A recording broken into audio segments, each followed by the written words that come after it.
Good morning and welcome back to Politico Europe Sustainable Futures Summit. My name is Paola Tamma and I'm a reporter with Politico Europe covering industry and economic affairs. The topic of today's panel is what's next for Europe's attempt to implement a carbon border measure adjustment mechanism. And before we dive right in, just as a refresher, the European Commission this summer presented a proposal to tax imports of certain raw materials at the entry into the EU single market. And the price that the importers will have to pay is equivalent to what their counterparts here in the EU pay under the European Union's emissions trading system.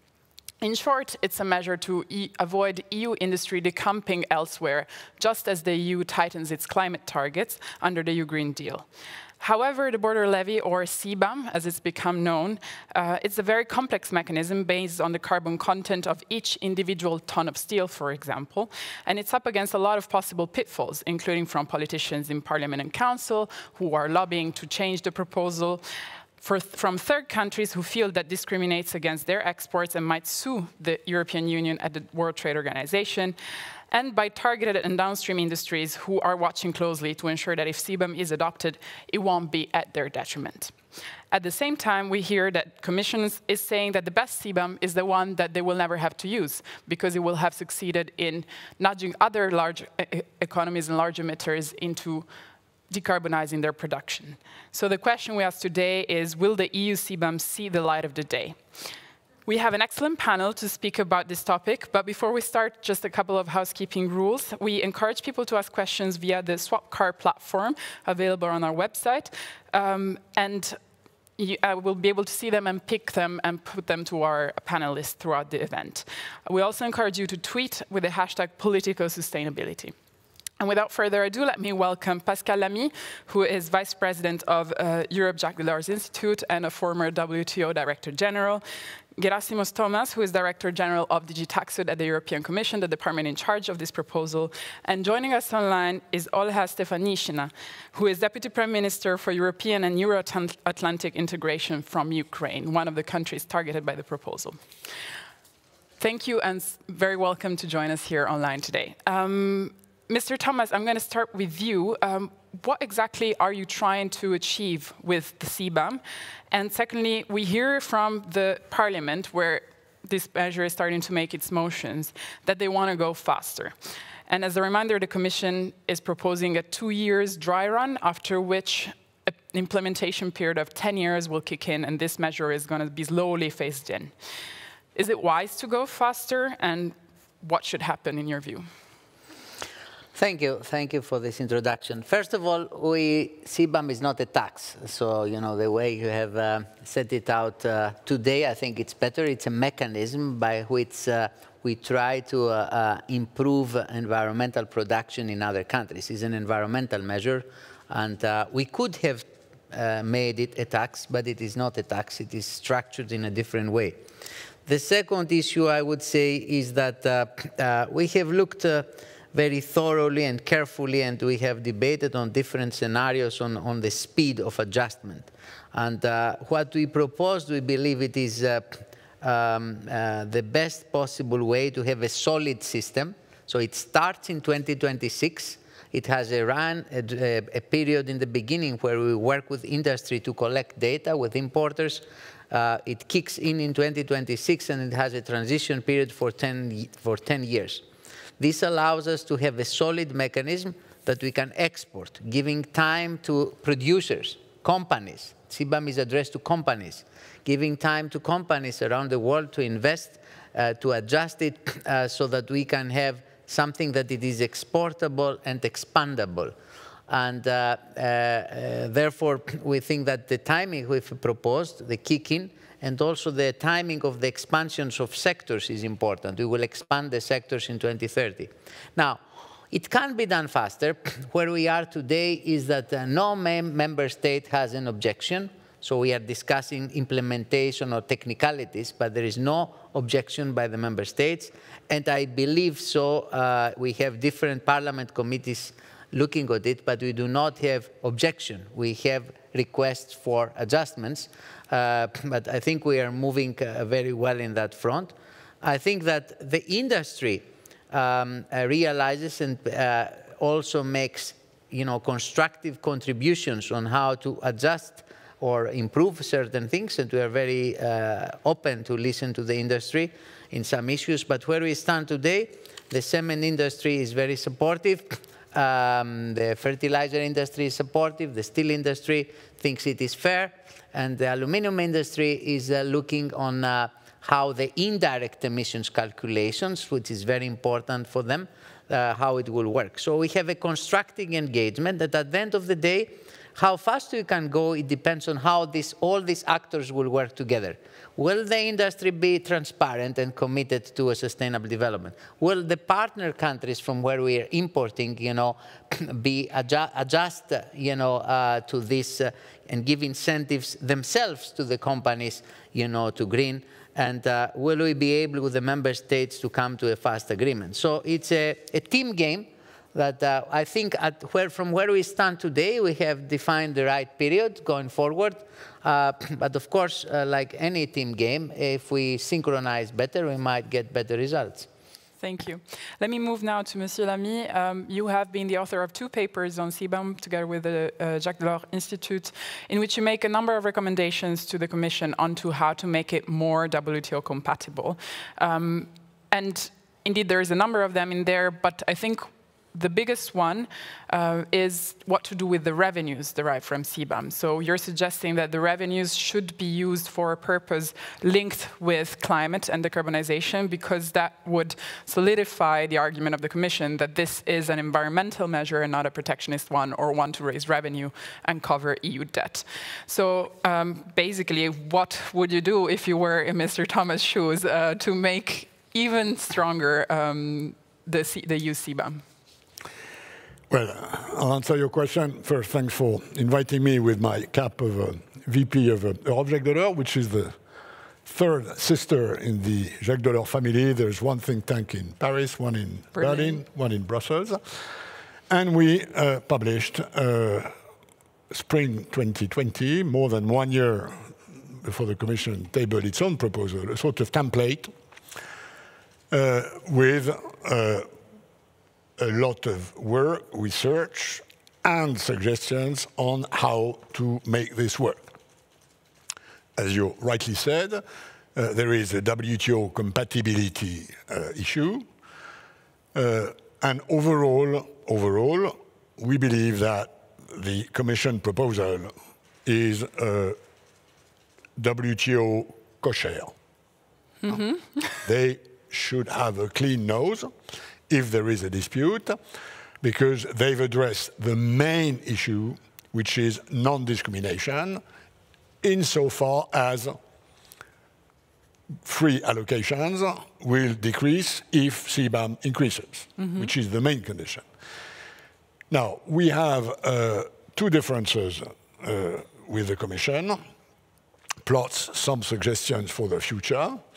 The 2 differences is the one you mentioned, which is that we believe that the use of revenues should not go to the EU budget, but should be part of development assistance, partnerships, a sort of effort of the European Union to help developing countries greening, decarbonizing their economies. It's not going to be big money. I mean, Gerassimos knows that better than I do, but somewhere between 1 and 2 billion, according to our estimations. It might weaken a bit a dispute in WTO if you make it that it's for revenues. So we believe that for a relatively modest pocket, we disagree with the notion that it should go to the EU budget. Then we have also another difference, which is also related to developing countries, which is that we believe that poor, least developed countries should be exonerated, like what I did when I was EU Trade Commissioner, everything but arms. There is a good reason for these poor, very poor countries not to be taxed. So these are the 2 big differences. Looking ahead, we believe that, retrospectively, what was at the origin a sort of technical thing has become a big political signal. We could see that in Glasgow. In Glasgow, many countries now believe that the EU is serious about raising its carbon price, whereas before they had a doubt. And this is, in my view, in our view at Europe Jacques Delors, very important politically, not just technically. But there is also an issue in what you do in the future in evaluating what you said was the carbon content, which I would say is not the carbon content, but the carbon charge of an import. There are various ways of charging carbon, some with ETS, some with taxes, some with regulations. And we have to address this problem of equivalence, and this is a bit what is behind this carbon club idea. And we believe, and we are ready to work on that with the Commission, that this now should be where a lot of technical focus and political conversation should go. We'll go back to the international dimension in a minute, but I wanted to bring Olha, and thank you so much for being here again. Ukraine will be among one of the hardest hit countries under the Commission proposal as it stands because of its exports to the EU of steel and electricity mainly. And Ukraine is also in the process of implementing its own carbon market, which would start applying apparently just as the EU CBAM would be phased in, so in 2025. So Olha, are you worried of the impacts that this will have on your trade and your relationship with the EU? Well, thank you so much. And definitely we've been worrying, very much worried about that. And that's why immediately when the European Commission launched the process of development of the draft regulations, we initiated the mechanisms of consultations, which is provided by our association agreement to make sure that the arguments of our country has been presented and taken into account when the decision is being prepared and drafted. And as far as I can judge from the draft which is in the European Parliament already, and the draft which has been prepared by the Director General of the TAXUD team, is very much in line with the expectations how to mitigate the risks which we were to face. I mean, if this would be a simple carbon tax mechanism. But I want to give some arguments which we were using in our dialogue with European Commission of national context, but also of a broader context. And I think that this has impacted largely the draft, which is now being considered by European Parliament.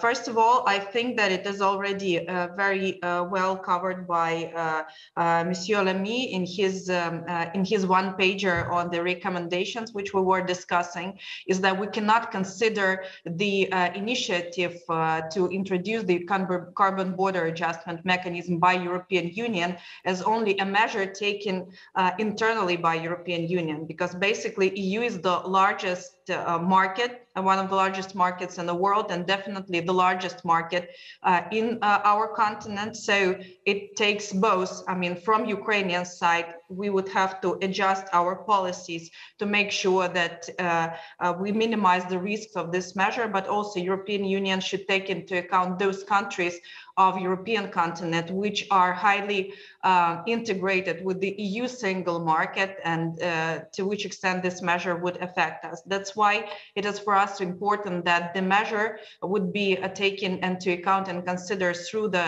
prism of the Paris Agreement and the ambitions and the commitments of the developing countries to meet the obligations on the Paris Agreement and its climate ambitions, but also according to the WTO rules, and make sure that this mechanism is compatible to WTO rules.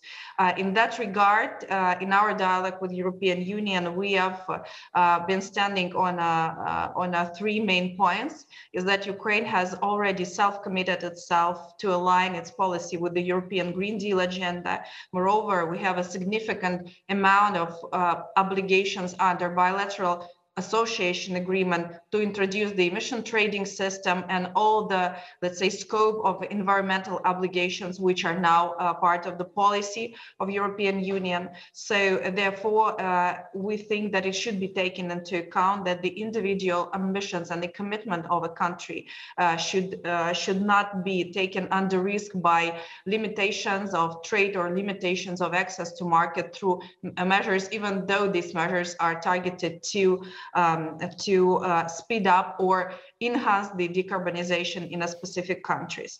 The second element we were taking into account that basically actually Ukraine has never been a source of a carbon leakage to European Union. Our calculations show that no evidence has been identified that EU companies have shifted their productions in sectors under CBAM regulation to Ukraine. Therefore, no carbon leakage has been detected so far. It is very important for us that the current draft identifies those countries who are members of the energy community or who are binded with the European Union with the free trade area agreements. In Ukrainian case, it is both. So we expect that there will be a specific calculations of equivalency of measures taken on national level in terms of non-application of this mechanism towards Ukraine and the period of time. Sorry, just to clarify, so you're asking for an outright exemption on the grounds of what you just said?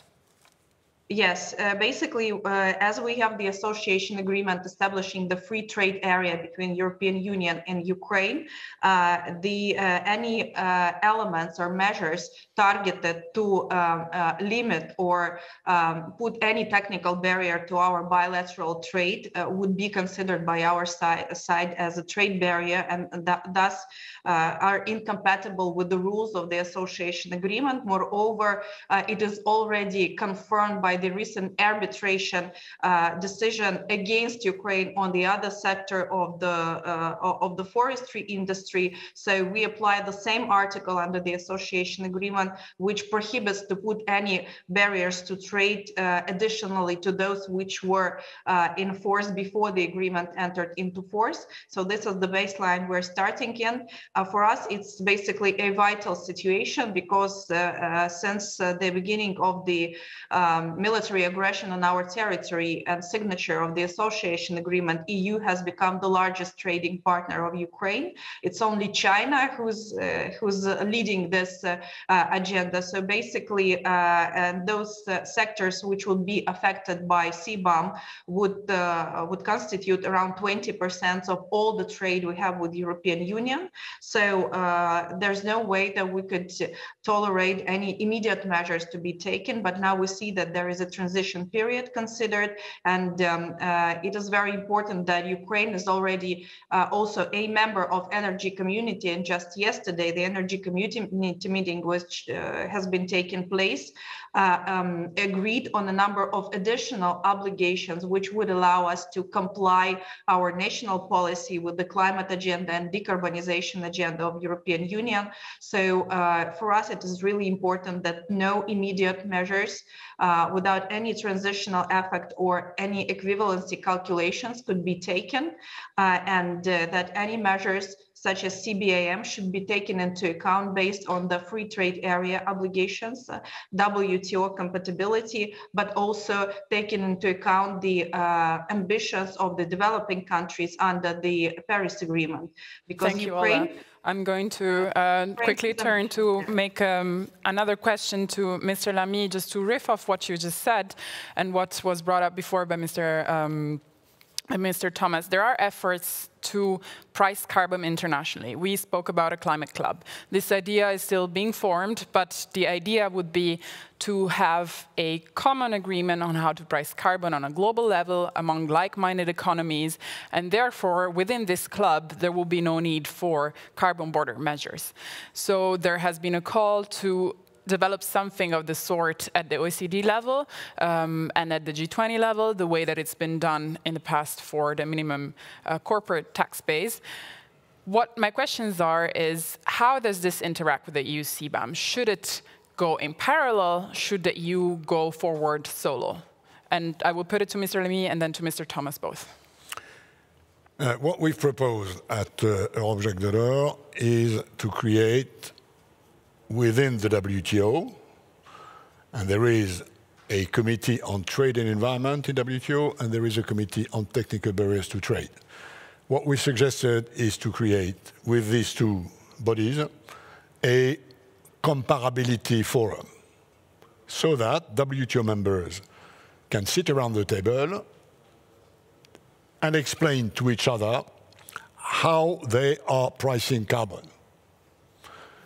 And as you rightly said, there are various ways of explicitly taxing, ETS, tax, implicitly taxing, like regulation. That seems to be the way the US want to go.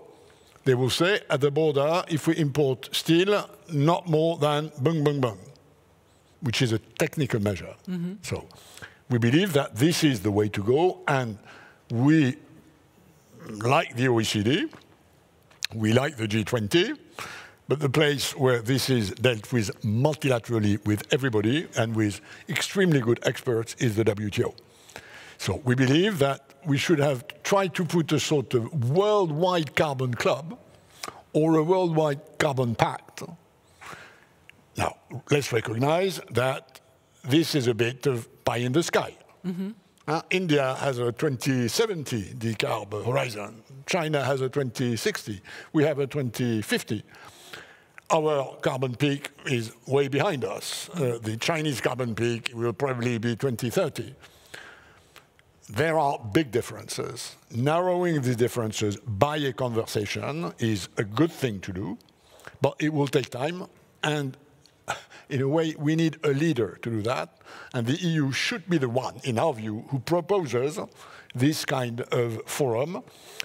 G20 is a good place for a conversation, but it's not a technical body. I just want to make one point on what we heard from our Ukrainian friend. A free trade area is not an area without borders. There are, within a free trade area, there is room for border measures. In case of health, in case of the environment, there is a room for that, which is adjudicated, by the way, either bilaterally or by the WTO. We have an SPS agreement, we have a TBT agreement, which determine the proportions between trade opening or protecting your population, what I call precautionism as opposed to protectionism. So the notion that because you have a free trade agreement, you cannot take any border measure, frankly speaking, technically, legally, does not stand. Mr. Thomas, I will ask you the same question. So we spoke about exemptions. Just for the audience, basically, the EU hasn't proposed outright exemptions, also because it's a measure targeting products and companies and not countries, except for those that are part of the EU ETS, so Norway, Liechtenstein, and Iceland and Switzerland. But there is the possibility for products which can prove that they already pay a price for carbon at home, so they're taxed in Ukraine or in other countries, to pay a lesser price, to pay just the difference between what they pay at home and in the EU.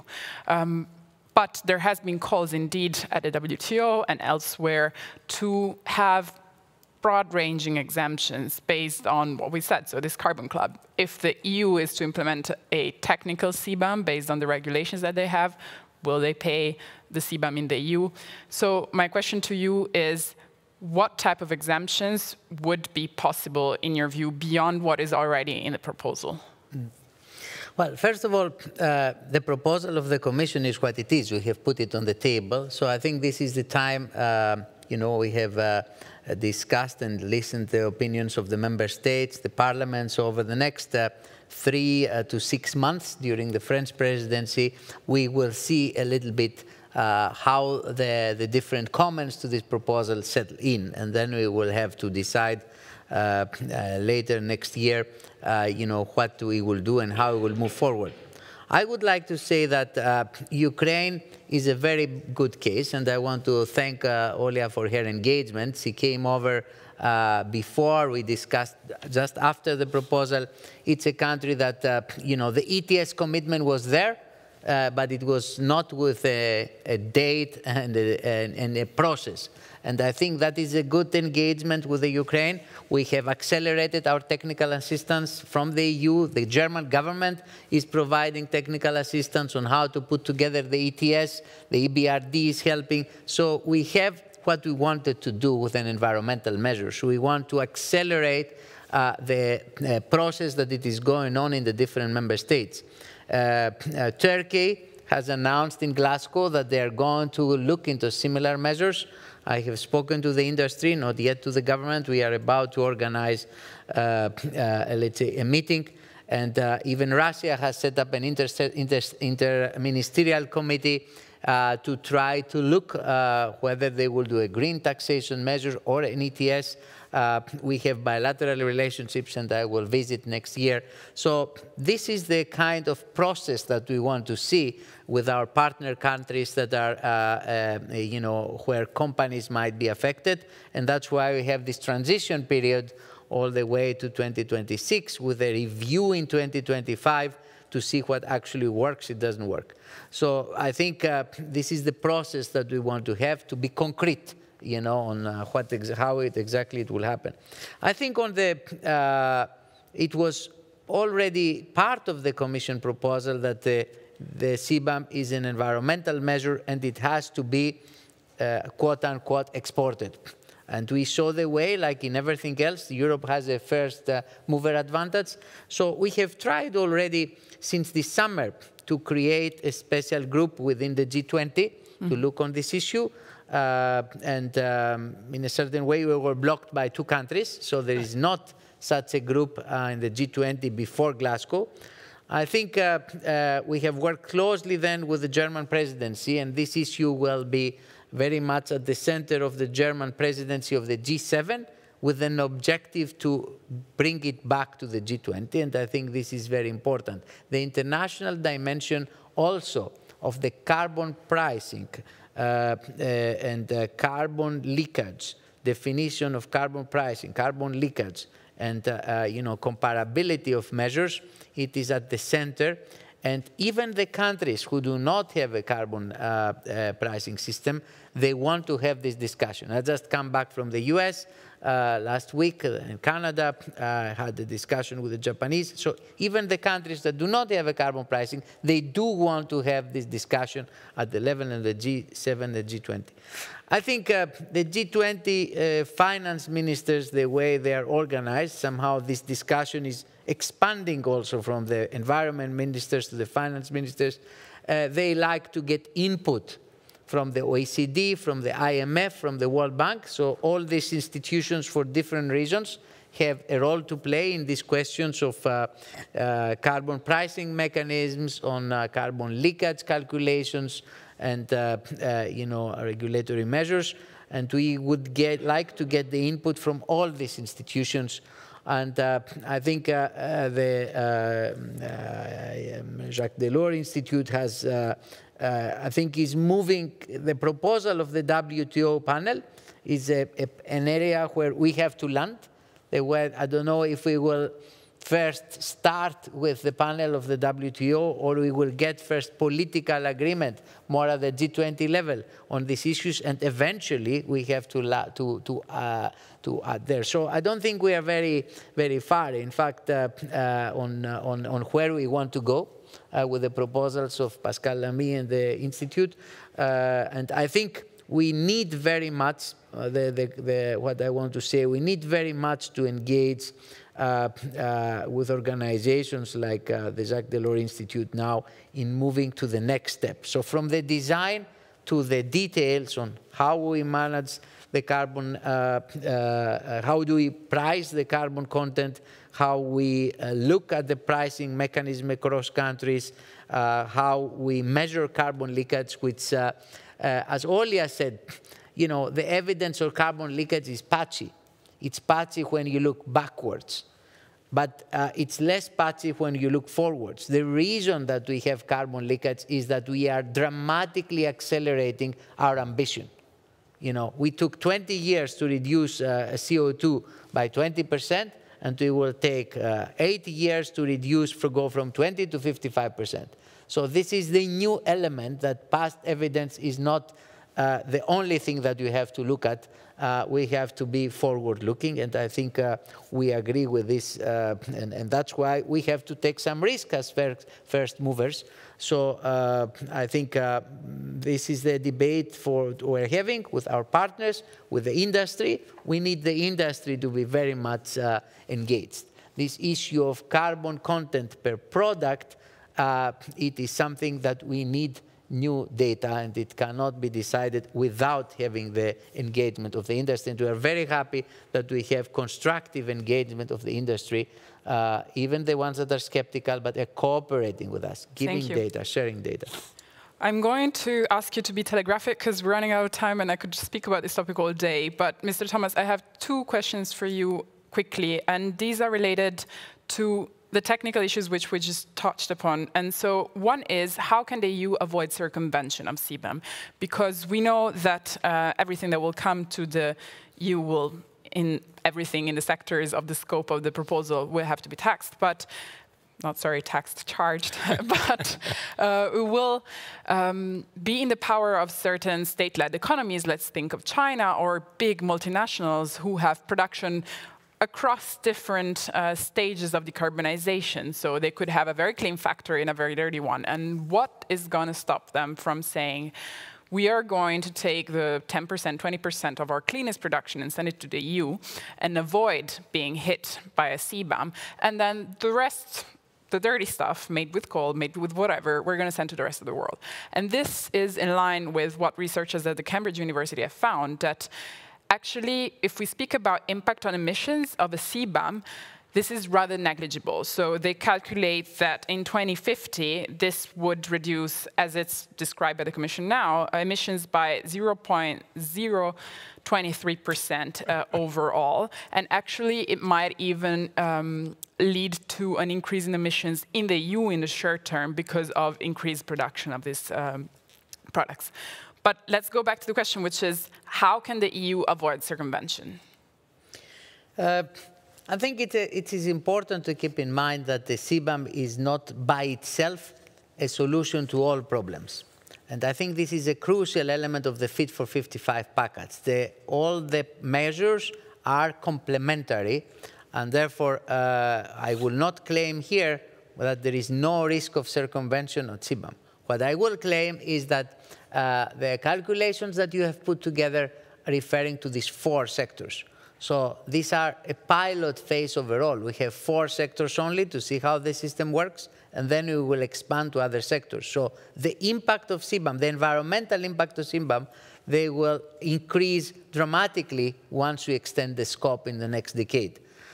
Second, I would say we are working together both with our INTPA and NEAR colleagues, the people responsible for our policy for the neighborhood countries and other countries around the world, on how to give the policy incentives and finance the changes that are necessary for measures around the world. And third, but not last, that's the reason we are so actively engaged with the idea, and we are at the center of the discussion of Carbon Club with the German presidency, with the Canadians, with all partners, in order to G20 partners, and I think we will succeed under Indonesian G20 presidency to make it an issue that similar measures are made in other countries. So I think this is leading the way in dealing with these issues, and certainly the net impact and the process that we are seeing so far is already having positive effects. Thank you.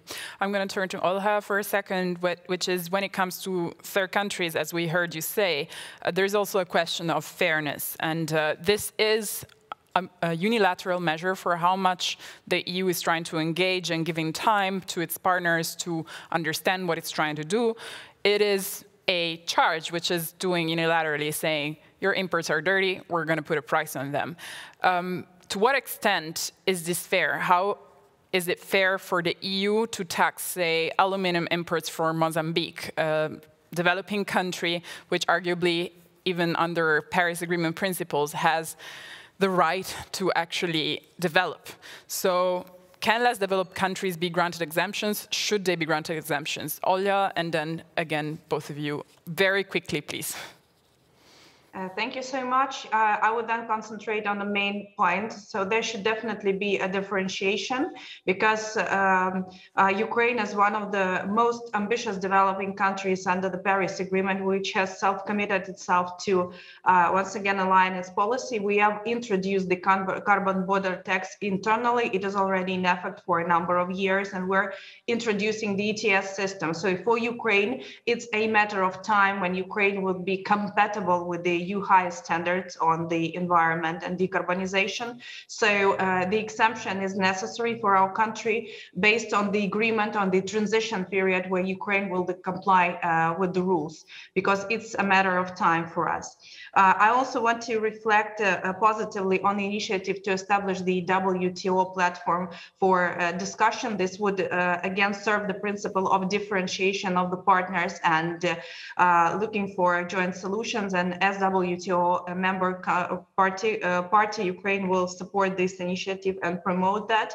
And again, on the FTAs, of course, free trade area is not the internal market. It's not that Ukraine is part of the internal market, but again, we have a specific provisions of the agreement which obliges us to consult with both of Ukraine with the EU and EU with Ukraine on issues which might constitute the barrier to trade affecting the functioning of the free trade area. So these consultations has been held. Ukraine has presented its arguments, and Ukraine, as other countries of the region, who has self-committed to align itself with the EU policies based on the association agreement, should be treated individually, because basically we are aligning our full regulatory space with the EU, and basically we cannot consume the policy. We should be part of its development, and we see it from the Commission side. But again, I think that this discourse should be also held and the bigger platforms like WTO, COPs, and G20. Thank you very much, Olya. Turning quickly on the same question to Mr. Lamy and then Mr. Thomas. Should LDCs get an exemption?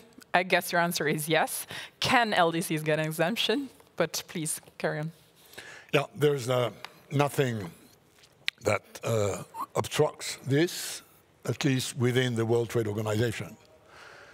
If EU was to discriminate between Ukraine and Russia, or Ukraine and Brazil, that would be a problem. But if it's to facilitate the development of least developed countries, who are a recognized category worldwide by the World Bank, by the IMF, by the WTO, there's no problem. So you can do positive discrimination, give a waiver, without having a problem with those who do not get that and who are not least developed countries. So legally, it's perfectly doable. Now then, whether a more variable geometry can happen with these carbon clubs or with countries that more or less decarbonize, this is unclear at this stage, and it would need to be discussed. But I think what this conversation, including the points which were made on the Ukrainian side, shows is that the real intent of the CBAM is not to make money, is not to obstruct trade, is to put a lever in order to increase the price of carbon elsewhere, because we know where we are in addressing climate change. We know we all have to accelerate, and that's what the EU is trying to do. So it's this first mover issue. You're absolutely right. There is a responsibility for the first mover. But if we all agree that in order to remain within the 1.5, which, frankly speaking, we are not there, we all need to accelerate enormously, including elsewhere than in the European Union. Thank you so much. Mr. Thomas, should Mozambique and others... I would say three things. The first thing is today, where we stand today, if we exempt Russia, Ukraine, Turkey, Morocco, then we don't have any positive impact. So we have to look on the period from now to 2025, 26, what is happening. The second thing is that the proposal that it is on the table, it allows on what you called, Paola, and if I remember your presentation, there is a kind of discount, you know, from individual producers. So there could be, there is let's say, Ukraine introduces the ETS, take Ukraine as an example, I think still it is important to keep in mind that we are looking at the carbon content of products of the ton of steel. And there could be 2 companies in Ukraine or 2 companies in Turkey, and they will get a different, you know, treatment in buying the ETS. There will be one which is slightly greener than the other, and then they will get the carbon pricing, what you call discount. The third is that on LDCs, what the Commission has said, now we have these sectors. There is about 120 codes of import codes of the products that are affected. And what we are looking at the moment in this transition period, we are looking at the specific products and the impact in specific countries. We are discussing with Mozambique, we are discussing with Jordan. You know, they have what I call names and addresses.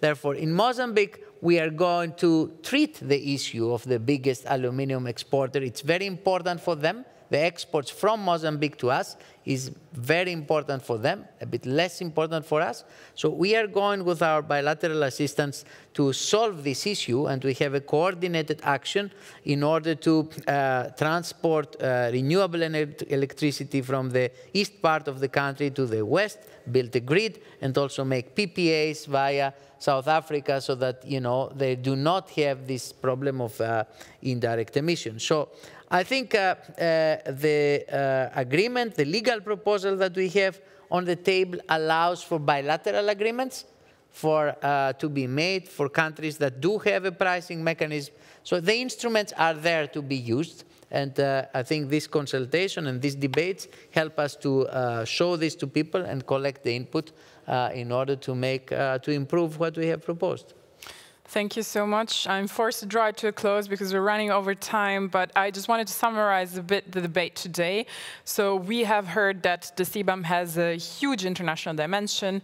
It is going to target the EU's neighbor in its first phase, and therefore the engagement of the EU with partners such as Ukraine, such as Turkey and others, it's incredibly useful, but it will not be, at least for the moment, an exemption. It will be a discussion onto how to best address and help decarbonize these economies. We also heard that the use of revenues of the CBAM is an important point, and there is a proposal to rather use it for what the EU CBAM is supposed to be doing, so help decarbonizing other countries. And then there is a risk of circumvention. However, this will be reviewed further downstream by the Commission when the EU CBAM will be implemented as it stands 2026. So thank you so much, Olya, thank you so much, Gerassimos, and thank you so much, Pascal, for joining us online. Please do stay, because we have another spotlight discussion called Business Insights, the Due Diligence Crusade, which is going to be moderated by my colleague, Sarah Ann Arab, trade reporter at Politico Europe. Thank you very much.